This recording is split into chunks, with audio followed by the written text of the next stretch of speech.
මේ පුංචි නුවරඑළිය කියලා කියන්නේ සමනල්ලු පියාඹන සමනලවත්ත.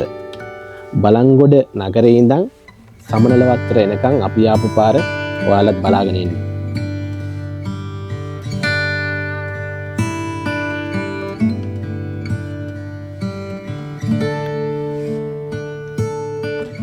බලංගොඩ කියන්නෙම මායාකාර නගරයක්.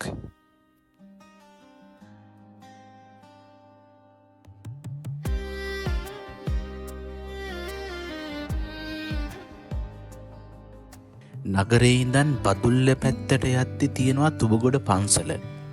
පන්සල පහුවෙනවත් එක්කම වමට පාර තියෙනවා සමනලවත්ත පාර. නගරේ ඉඳන් සමනලවත්තට කිලෝමීටර් 11ක් වගේ තියෙනවා.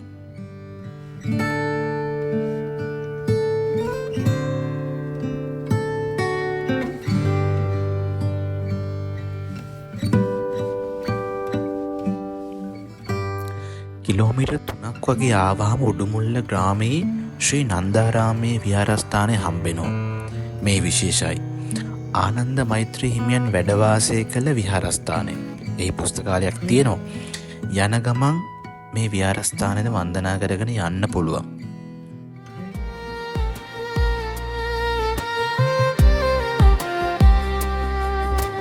හීනමිටියාවත් පුරා දකින්ද සුමින් මවයි රූප තනනිල් පුරා මේක කතා කියන කඳු පන්ති පාර කියන පිනිබින්දු මායාවක්මයි පාට මවන සමනල්ලු.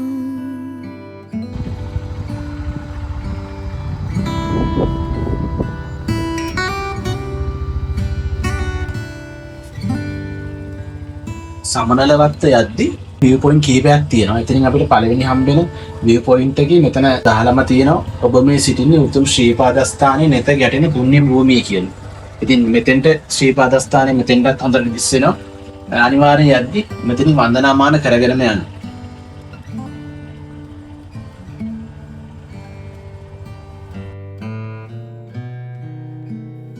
ඊළඟට මේ අපිට හම්බ වෙන්නේ මංගල පීලි. සාමාන්‍යයෙන් ගම්මුන් කියන විදිහට මේ පීලියෙන් වතුර බීවාම තනිකඩයක් නම් මංගල යෝජනාවක් හරියනවා. ජෝඩුවක් නම් ඔවුන්ට ඒක සුබදායකයි. ඒ නිසා අනිවාර්යෙන් මෙතනින් වතුර ටිකක් බීලම යන්න.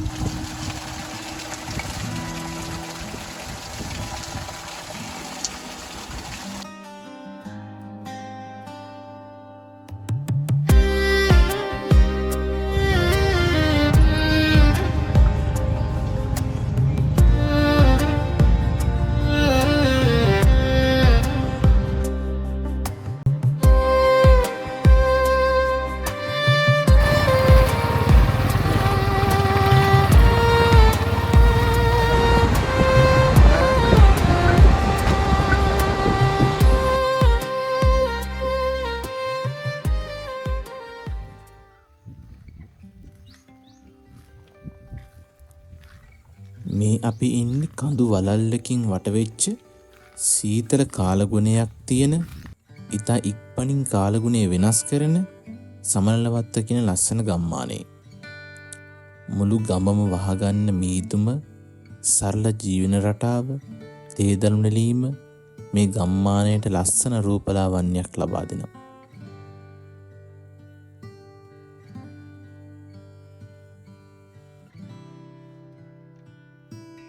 ඔයාලා බලංගොඩ ඉඳන් සමනලවත්තට එද්දි අපිට හම්බුණා විජේසිංහ මාමා. ඉතින් විජේසිංහ මාමා සමනලවත්තේ ඉන්න පදිංචි මාමා කෙනෙක්. අපිට ඉතින් හරි ලස්සන විස්තරයක් අහන්න පුළුවන්.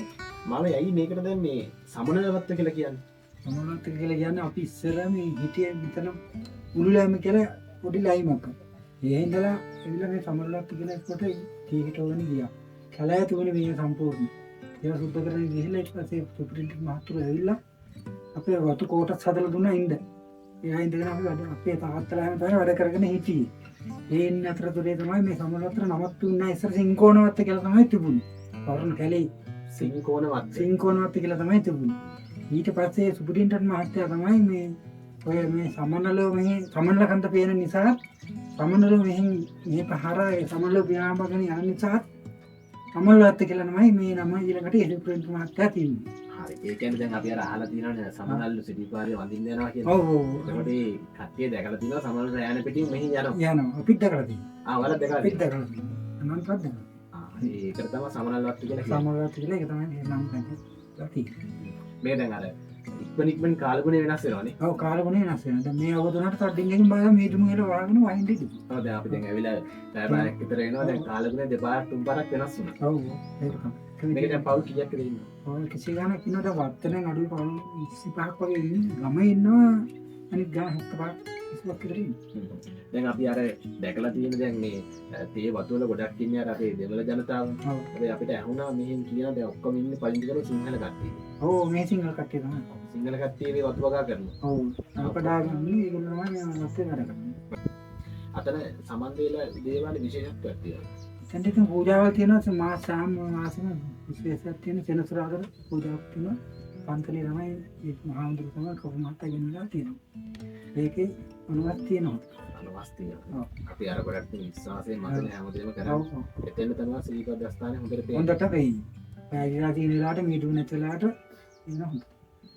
මේ ඉන්නදී හැමෝටම වන්දනා කරගන්න පුළුවන්. පුළුවන්. ඔව් මේ ඉඳන් තමයි අපි වන්දනා කරන්නේ. අර එනකොට මගේ සිරිපාද වන්දනා අතම් දුවනවත් තියෙනවා. එතෙන්ටත් වේ. එතෙන් සම්ම.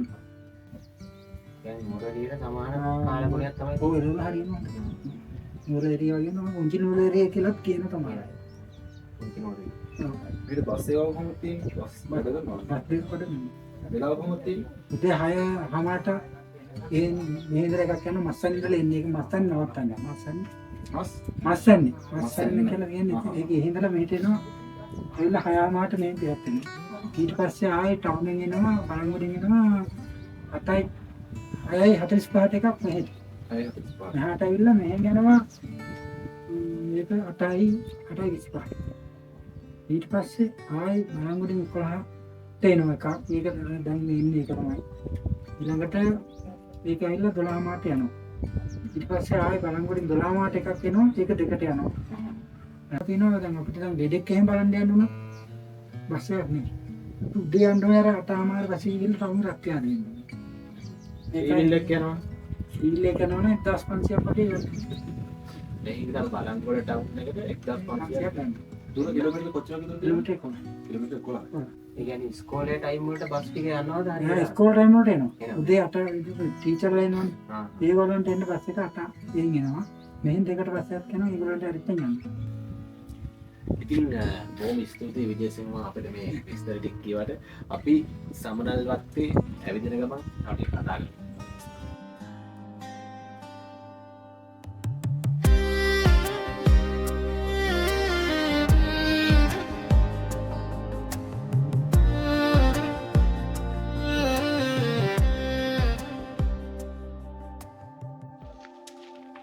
විජේසිංහ මහමත් කිව්වේ ඇත්තටම මේ නුවරඑළියේ ඒ දැනෙන සීත කාලගුණය ඒ විදිහටම දැනෙනවා. දැන් වැඩ කරන අපි හැමෝම කොන්ක්‍රීට් වනාන්තරවලනේ වැඩ කරන්නේ. ඒතොර ඒ වැඩ කරන අතරේ පොඩ්ඩක් ඇවිල්ලා මේ දැනෙන්න හුස්ම ගන්න පුළුවන් පරිසරයක් තමයි තියෙන්නේ. හරියටම ඇවිල්ලා දැන් ඔබට වීඩියෝ එකේ දකින්න හම්බෙයි, අහන්නත් හම්බෙයි. ඒ දැනෙන ඒ හැඟීම අපිට ඇහෙන ශබ්ද කුරුල්ලන්ගේ ශබ්ද විතරයි.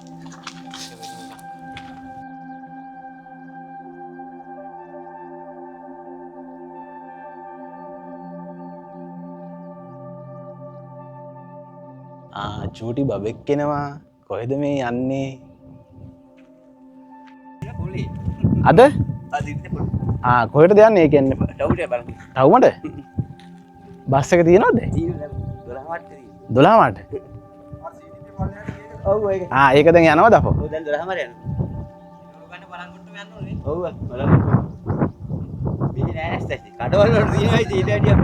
හරි හරි හොඳයි හරි බුස්සන්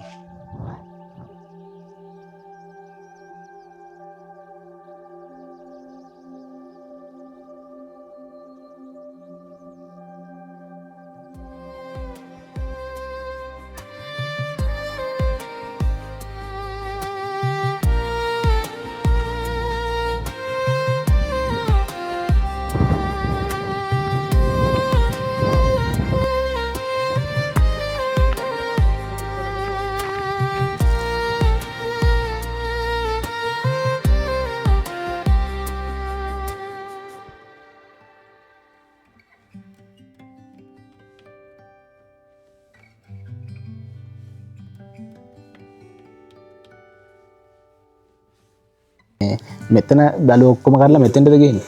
අපි දැන් මෙහෙමයි මේ දළු කිරන පොයින්ට් එකක් තියෙනවා. සෙයින් කරලා තියෙන මිනිස්සු පහතුයි. වැඩ කරන පහතුයි දැන් මේ ළඟ කැඩුවොත් මෙතනට ගේනවා. මෙතන ගේනවා. නැත්තම් උඩ පොයින්ට් එකක් දානවා. ඒ වගේ වෙලාවට හැටියට තමයි. හරියට මම වැස්සක් එනවා මෙතන තරංග නැත්තම් බෑනේ. මේ මොකද කරන්නේ? මේ කරන්නේ අපි දැන් මේ දළු හොඳ දළුවෝ ඉන්නේ සාමාන්‍යයෙන් තේකොළ හදන්නේ. මේක මොරච්ච කොලයක් තියෙනවා. දැන් ඒගොල්ලෝ එක තෝරලා තමයි දෙන්නේ අපිට. ඒකත් ගියාම තේකොළ හදලා එන තේකොළ එක හොඳ ක්වොලිටියක් නෑ. මෙහෙම කරලා යවම ඉතින් අර තව ටිකක් හොඳට සුද්ධ වෙලා ගියාම එළියට එන ටිකත් අවුට්පුට් එක හොඳයි. හොඳයි. හරි සූදශීලී අපේ මිනිස්සු ටික. ඉතින් ඒ කට්ටිය දැන් සම්පූර්ණයෙන් දළු නෙල්ලා ඒ ස්ථානයට තමයි මේ ගේන්නේ. ඊළඟ ඔක්කොම එකතු කරන්නේ. ඉතින් අපි තව ටිකක් ඉස්සරහට යන්.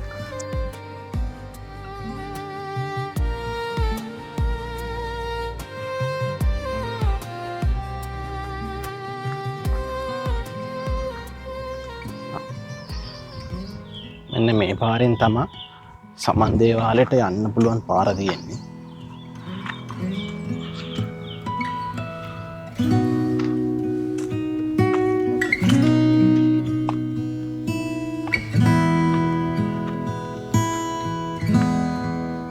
සමනලවත්ත කියලා කියන්නේ සුමන සමන් දෙවියන්ගේ අඩවිය.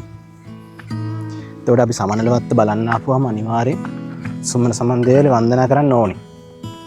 එතෙන්ට තමා ගම්මු කියන විදිහට හරි ලස්සනට ශ්‍රී පාද ස්ථානය පේන්නේ. ඒ කියන්නේ මීදුම අඩුම හොඳ කාලගුණයක් තියෙනවනම් සුමන සමන් දේවාලය ගාවින් ශ්‍රී පාදේ වන්දනා කරගන්න පුළුවන්.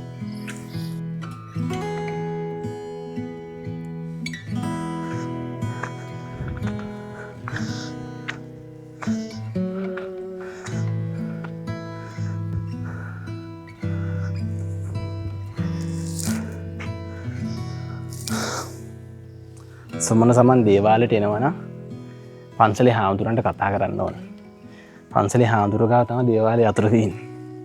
දැන් අපිට පුළුවන් වන්දනා කරලා යන්න.